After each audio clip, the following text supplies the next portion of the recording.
ChatGPT Plus is free for college students through May. Here's the thing. You've got a lot to do between now and then. Studying for finals, writing papers, trying to keep your life on track, and ChatGPT can help with all of it. It can quiz you for your econ exam, make a study guide from your French notes, plan out your meals and study breaks. It can get really specific on how you like to learn. It can even help you come up with ways to stop procrastinating. So from now until summer break, take advantage of all the ways ChatGPT can make your life easier. Restrictions apply. So, I mean, who do we feel like then is winning the children's streaming war? We need to find a better name for that. Sounds like the children are fighting. No, let's not trademark that one away. Welcome to the Ankler Podcast. It's Thursday, May 22nd, and I'm Elaine Lowe, author of the series Business Newsletter. With me in Los Angeles is like and subscribe author Natalie Jarvie, and beaming in from New York is the Wake Up's Sean McNulty. You know, Natalie, you and I both have thoughts on today's topic, I know, but Sean, are you ready to talk about the most coveted Zillow listing in the nation this week? I'm talking, of course, about Sesame Street. Oh, okay. That's my apartment for sale? I didn't know that. That was interesting. So, yeah, Sesame Street, based here, an East Coast property, I will say. Immediately laying claim. Yeah, as the East Coaster on this podcast, I am.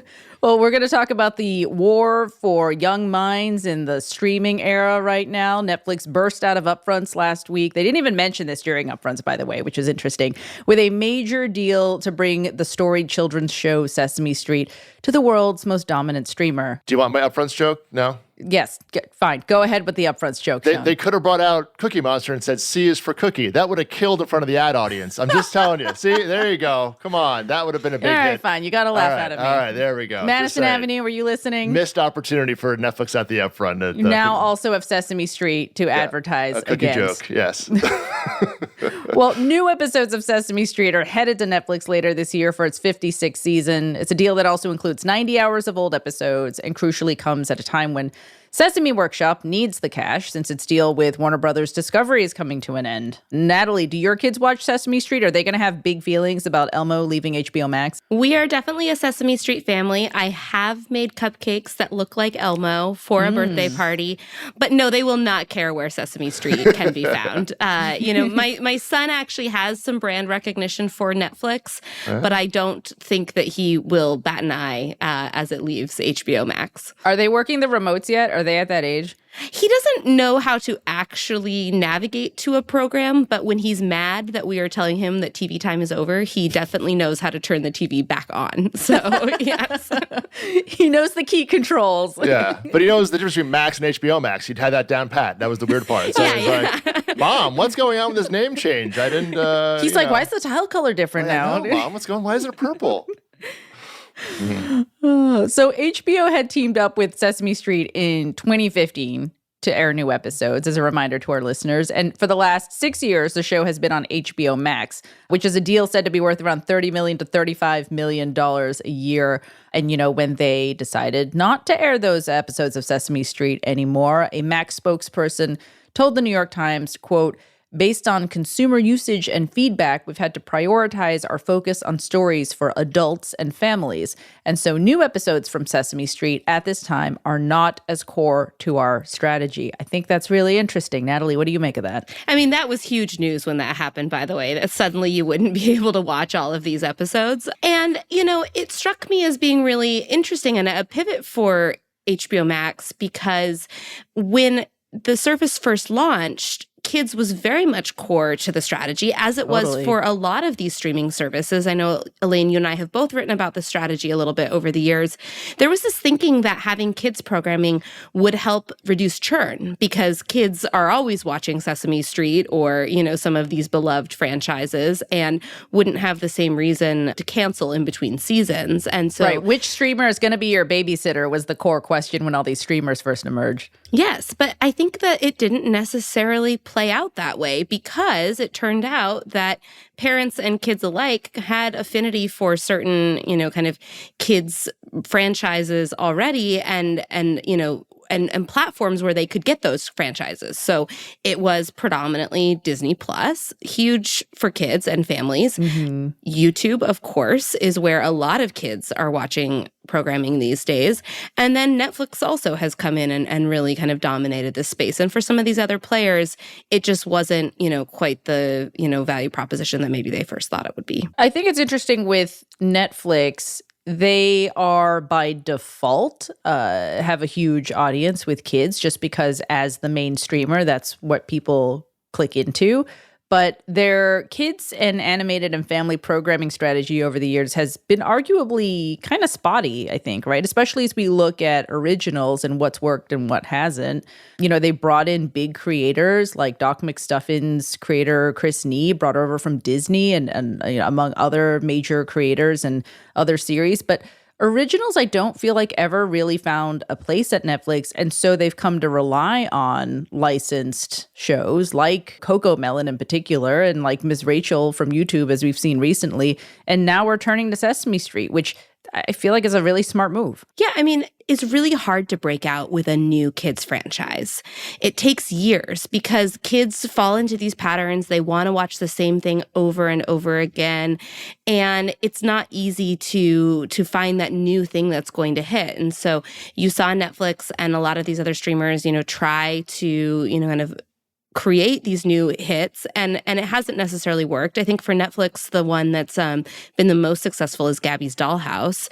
That's about the only show I can really point to that's, kind of completely new IP that is working on that streamer. Yeah, but that's also owned by DreamWorks Animation. That's not even something they own. So, that movie is coming out through Universal in September. So, again, like it comes back to, they own the merch, like back to what's big in kids. Where's the money? Yes, it's in certainly TV rights and things like that, but merch, theme parks, that's as big as it gets for most of these brands. And that's what, but what does all these things like Natalie do? Kids respond to marketing. And it's like Netflix does not do that. They rely on the algorithm. They're not, they do some marketing, but Disney is the machine. All these studios have these big machines behind them.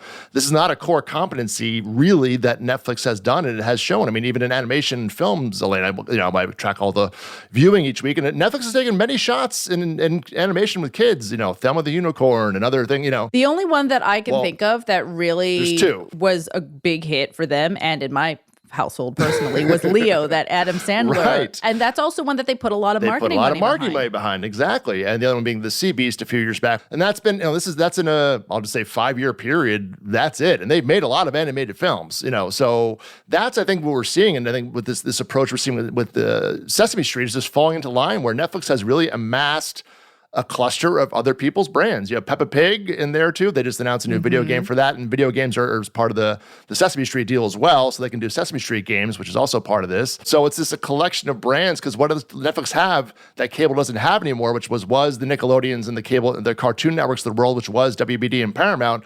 Netflix has, they're in every household. They're in about 85, 90 million households, cables, and roughly 60 at this point. So again, that accessibility and why, Natalie, like YouTube works so well, because everybody can go to YouTube. What's so interesting about this cable analogy that you're using, Sean, also informs how Netflix went about this deal. I thought it was so interesting that they're sharing the rights with PBS and the PBS Kids app. Non-exclusive, yeah. Non-exclusive. And Netflix can get away with that now because they are like cable, and because also they are now, they have an advertising tier. So their needs and wants for this programming are a little bit different than they would have been even a few years ago. Also, it's just good optics for Netflix. True. Remember what a big to-do it was when that initial deal with HBO was inked. They got a lot of criticism for that new episodes of Sesame Street would air on HBO first, and then at a later window air on PBS, which brings up a lot of questions about accessibility and, who's available to what, and the viewers who are only able to pay for a streaming service. But that's not the case, like you said, Natalie, with this new Netflix deal. It'll air day and date on PBS in the US and on its PBS Kids app, which means they can watch it for free even if they don't have Netflix. Natalie, do you know if there are ads on YouTube Kids, or do they keep ads off of that? Do you know? There are ads on YouTube Kids, but it's a very, very curated ad experience. Okay. And they're very careful about how they go about it. Like, I believe you can't do targeted advertising. Okay. And the ad load is a lot lower than it would be on the normal YouTube experience. Because Netflix Kids has no ads on that. Even if you're ad tier, they don't have any. And now that you've talked about this too, about that safety element of net where you can put your kid in there and you don't have to worry about anything. Where not that, again, YouTube Kids is not putting ads for, anything inappropriate in front of kids programming. But again, there's been enough concerns around YouTube in general where parents, including myself, are very wary about how kids engage with that platform. Yeah, and by the way, you can watch this kids programming on the main YouTube app too. So it's not necessarily that all parents are using the YouTube Kids app, which does have a lot of built-in controls. Netflix, it's a little harder, but there are also some controls that you can put in there. Like, for example, you can turn off autoplay if you don't want your kid to just, roll into the next episode. I have turned off autoplay. Elaine is very familiar with that tool. 100% important tool. Does Disney Plus have that? I wonder if there's anything on that too, but for Bluey or something? Yes, they do, especially if you turn on the age gate functionality on Disney Plus. Yeah. It's interesting that you're mentioning the Peppa Pig game, Sean. They're working on a Clash of Clans animated series as well, adapted from the game. Netflix is making a lot of links between how viewers and users interact with their gaming content and how they're likely to, how that translates to watching some of the series that come out. Because with Peppa, it's a Peppa Pig game in addition to new episodes of this. And so I think, it feels like the door is kind of open on the Sesame level as well. Yeah, Clash of Clans is not for any game IP as far as I'm aware. Like they're just making a show based on the game. Series, adapted from the game, right? But certainly it's all of a piece of how they're thinking about, kind of the value of these kind of more interactive franchises. And I think Clash of Clans really to me is just a signal again of like the fact that they know that what works for them is, pre-existing IP that they can adapt, in new ways. Yeah. And fan bases who they can kind of coalesce, again, into their platform. Yeah. And this is all important because as Netflix themselves have said, kids and family viewing makes up 15% of that streaming platform's engagement. That's nothing to sneeze at there. And, I think we're just going to be seeing a lot more of that from Netflix, but it's very interesting to see as well where some other streamers have been pulling back. And so let's pause for a quick break right now. But when we come back, we're going to talk about some of those other major streamers and who's winning the war for young viewers. We'll return right after this. My cat Freddie loves to be brushed and cuddled. But stirring up his cat allergens meant sneezing and itchy eyes. Then I found Purina One Live Clear. It's cat food that reduced the major allergen and my suffering in as little as 21 days. Now, we feel closer than ever. If you have issues with cat allergens, you really need to try Purina One Live Clear. Try new Purina One Live Clear today. Purina One, a difference from day one. Hi, I'm Elaine Lowe in Los Angeles, coming to you from the heart of Hollywood.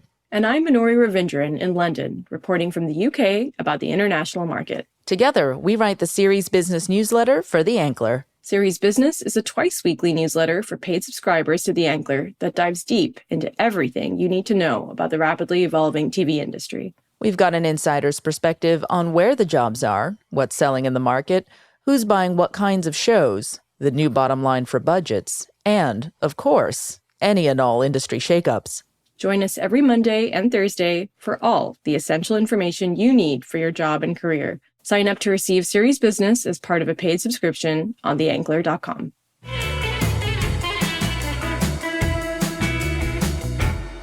Welcome back to the Ankler Podcast. I'm here with Sean McNulty and Natalie Jarvie, where we're discussing kids' TV in light of Netflix's deal with Sesame Street. Netflix is far from the only player here, vying for the youngest viewers out there. So, let's talk about the giant mouse in the room, Disney Plus.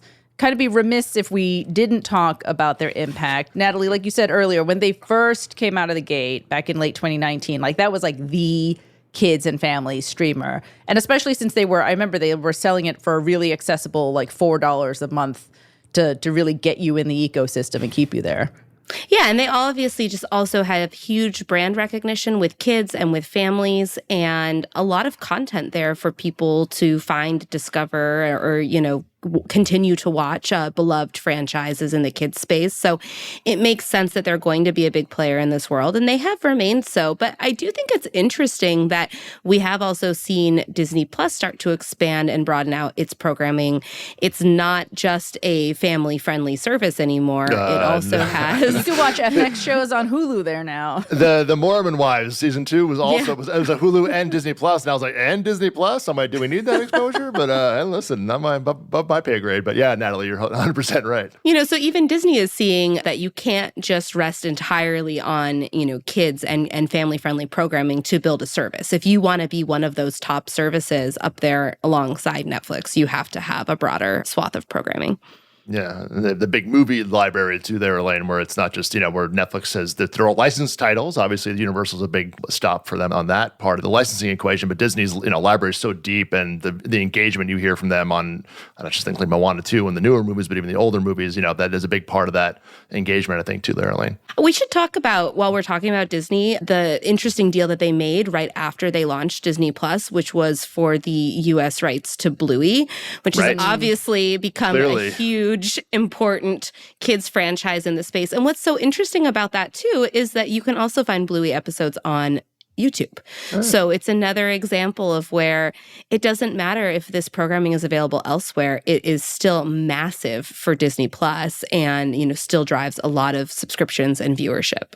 Yeah, when my kids are watching Disney Plus, I would say 80% of the time they're watching Bluey. Yeah. Not a Disney property. I mean, right. Bluey did something like 55 billion minutes last year. Yeah, the Nielsen charts numbers are crazy last year. Yeah, that was like a year or two ago. I mean, it was remarkable how much people in the U.S. were watching Bluey. Yeah, the common thread there, a lot of it is, again, these properties coming, it's not a Disney property, and that's probably arguably their most popular kids programming. I mean, before it was like Nickelodeon owned that or Cartoon Network owned that. Just the farm system for this stuff has changed so much, and either you adapt or you kind of hold like, no, we only do our stuff, and then it's a different ballgame. But speaking of Nickelodeon, let's talk about Paramount Plus for a moment. Natalie, I know that's a greater service in your family than in mine, given the Paw Patrol fandom in your household.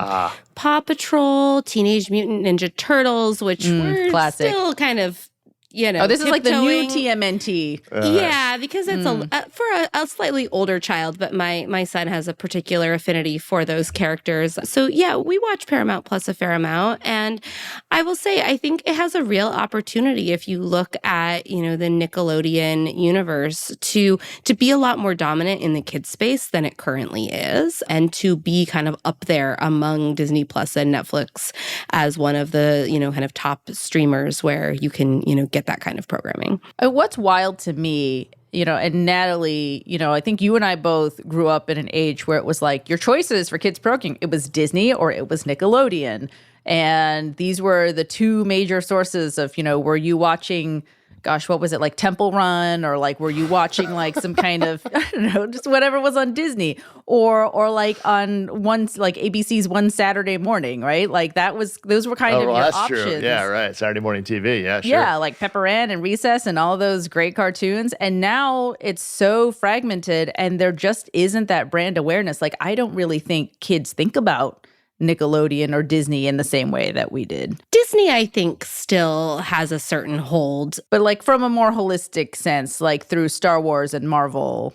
Yes, but you're right. I mean, certainly my child is not watching Nickelodeon proper, so he's not necessarily making that connection of like, I'll just turn on this TV channel and whatever's on, Rugrats, great, I'll watch that, So it's different. It's much more about the show itself, the IP itself, and less about the broader network. And similarly, I wonder what we're going to see out of Peacock, which, as we saw at Upfronts last week, is leaning super heavily into sports and live events and some of their more prestige-y looking scripted shows. But in the way of kids programming, I mean, at least anecdotally, like it's a little bit more of an afterthought in my household. Yeah, did they mention any of that about the Brandcast, Natalie? The kid stuff, or no? Not really. No, it wasn't core to the message that they're trying to get across right now, which is all about how they're taking on Hollywood and, producing really professionalized programming that looks like what you could see on any TV set around the country. Now, certainly kids programming is part of that, but it wasn't a focus of what they were trying to share. Interesting. Where it was a focus for a while at least, it felt like was Apple TV Plus, which as a more quote unquote family friendly streamer, I mean, I know there are more guardrails on content around Apple TV Plus, from what I understand, talking to, again, agents and writers and producers, than some of the others. Like, you're not going to see Game of Thrones level violence on like an Apple TV Plus show. And then, they have acquired like the rights to like Snoopy, and they have like a new Snoopy show Peanuts, and all of that.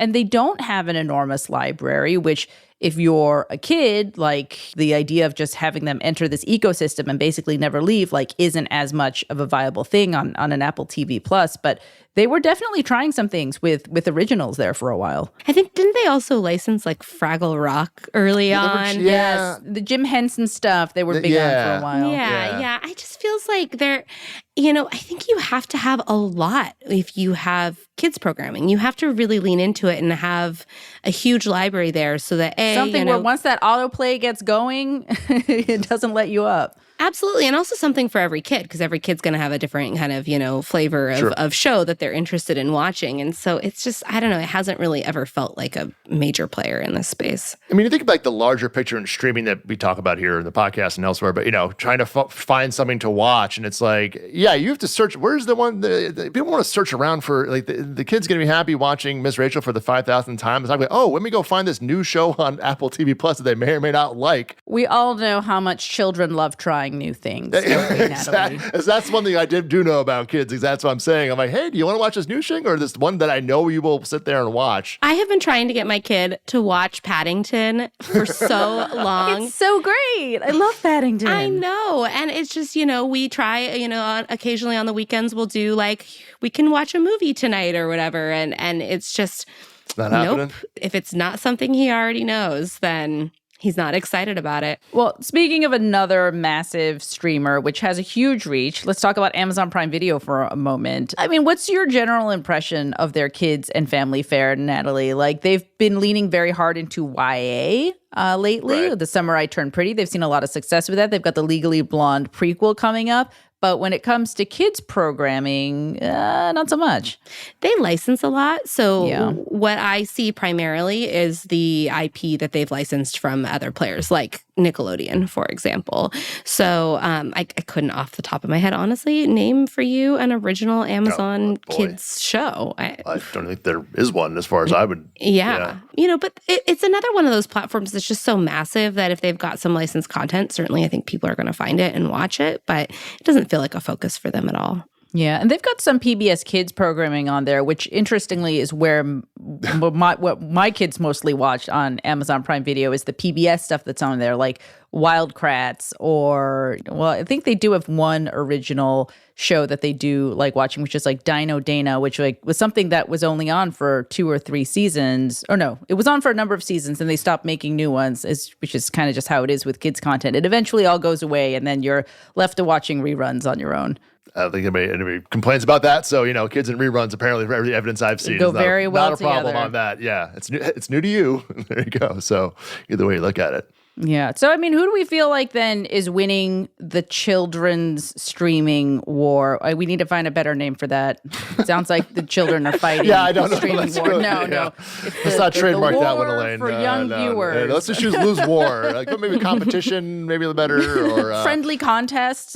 Who's winning this friendly contest? Who's getting the participation prize and who's... I was going to say, in that spirit, they all get ribbons at the end, right? Yeah, right. Isn't that the new era of parenting? Yeah. Natalie, I don't know. What do you think?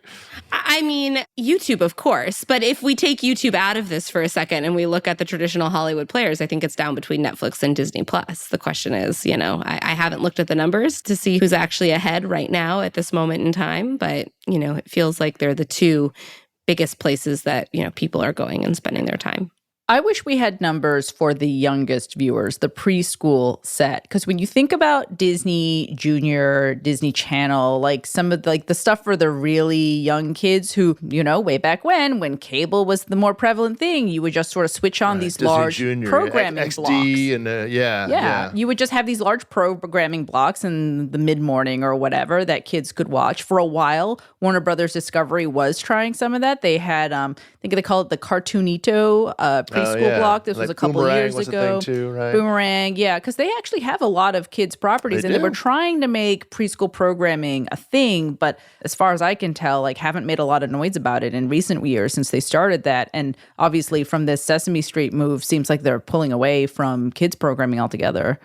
Yeah, I think it was a cable-based thing, and it's like once cable goes down, it never translated into streaming, and this is what we're seeing, now at this point. So all those things you mentioned, the blocks of programming, it's like, yeah, that's just not the way kids interact anymore with this stuff. So, I think Netflix is coming for it. The bottom line is the Sesame Street deal, which was out there. This was a property that HBO or Max or whatever, cut their ties with a little while ago. This deal wasn't like, oh, it happened the next week. Like this was out on the market.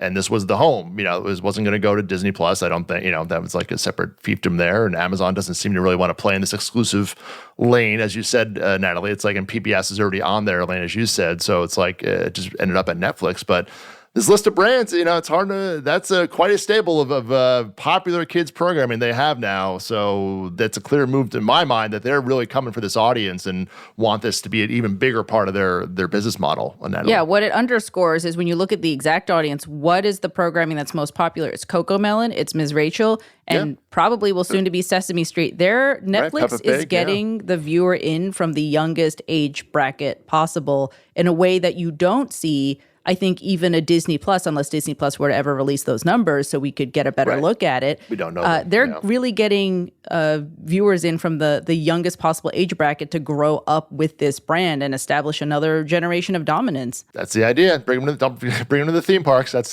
listen, that's all. As we have today, Epic theme park opening at Universal. Netflix doesn't have a theme park. They've got Sesame Street. But our own Richard Rushfield is at Epic. It was at Epic. Yeah, I can't wait for Richard to talk to Richard about his Epic journey. But again, another usage of all those brands. I'm sure he has plenty of kids' brands that are being used at the Epic theme park. So again, another spoke in this thing. This isn't, unlike other genres, this really just is not just all about TV engagement. It's about, again, building the merch and the experiences part of this, which again, Netflix doesn't own these things, which everybody they're owned elsewhere to exploit elsewhere and still make profit off of. So it's a complex world here compared to some other genres of programming we talk about here for sure. Well, before we close out this episode, Sean, we've got Memorial Day weekend ahead of us. What should we expect from the box office? What movies are there for me to not watch? Well, I want to know what time are you going to Mission Impossible 8? I mean, you don't have tickets yet? Oh my What's God, going that on? is this weekend, isn't it? Oh, Lord. Elaine, come Natalie, on. what do I do with her, Natalie? I mean, that was literally just, I thought you'd be going like tomorrow or something. All right. Well, you Pencil better this in the calendar. You are Elaine's personal, newspaper movie listing,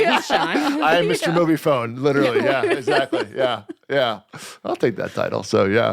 Well, Elaine, please go book your tickets, but clear out 3 hours. Will do. Thank you for the reminder, Sean. 2 hours and 50 minutes long. So make sure you make sure the husband is watching the kids for a while or whatever that agreement is. Yeah, I went to the premiere on Sunday. It was fine. I think I'm very curious to hear your review because you've seen them all more recently than I have all. I remember part 7, but I don't remember the older ones as much. So I'm very curious to your review. So yeah, that and of course, well, you're probably going to Lilo and Stitch, I would guess. Lilo and Stitch, the live action Lilo and Stitch. Yeah. You so clearly don't have children, Sean. Yeah, I know. This is not, listen, I will clearly put that out there, but yes, it doesn't come across. He's like Lila and Snitch? What's Lilo this? and, yeah, I'm like grandpa over here. I'm like, yeah, exactly. Are you either of you going to that this weekend? Nothing? Maybe we got a 4-day weekend over here. I know, so, yeah. If we're looking to kill some time, we might make our way to a movie theater. Okay, does the live action Lilo and Stitch look a little creepy, or do we feel okay about how it looks? Oh, you two are the from the previews. I mean, it's not for me. That's clearly not for me because I don't know how to pronounce the name. Yeah, it seems very, and it's a kid's property certainly, but I was like, it seems pretty geared toward that demo as opposed to like trying to do a broadened out version. But it's not like a Sonic the Hedgehog with weird little people teeth or anything. That part of it, I'm not a completist in the canon, so I don't know what it's looked like previously, so I can't really speak to that. So.